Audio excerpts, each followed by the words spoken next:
কিরে বান্ধবী, কি অবস্থা? আরে বাস, গ্রুপে আসা মাত্রই দেখা যায় ম্যাক্সিমুর দেখানো শুরু করে দিচ্ছে, কি ব্যাপার? আজকে আমার মাথা অনেক হট, আর তোকে দিব আমি কট। কিরে বান্ধবী ললিতা, তুই আবার ছেলেদের কর দেওয়া শুরু করলি কবে থেকে?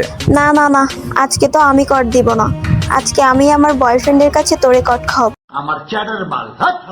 ও আচ্ছা আচ্ছা, আমি তো আবার ভয় পেয়ে গেছি যে তুই আমাকে কর দিবি। কত ছেলেদের জীবনে কট দিয়ে আসলাম রে, পারলাম না শুধু তোরেই কট দিতে। আমাকে কর দেওয়ার স্বপ্ন আপনার স্বপ্নই থেকে যাবে, কখনো পূরণ হবে না। গেমিং হাসিবকে কর দেওয়া এতটাও সহজ না। আরে ভাই, আমি পারবো না দেখাই তো এবার একটা বড়লোক বয়ফ্রেন্ড জোটাইছি। তোর কয়টা বয়ফ্রেন্ড লাগে রে ভাই? 2 দিন পর পর দেখে এক একটা ধরে নিয়ে আসিস আমার গ্রুপে। আমাকে কর দিতে এসে সে নিজেই কট খেয়ে চলে যায়। যে শালারা তোরে কট দিতে পারে নাই তাদের সাথে তো ব্রেকআপ করছে, এই জন্যই।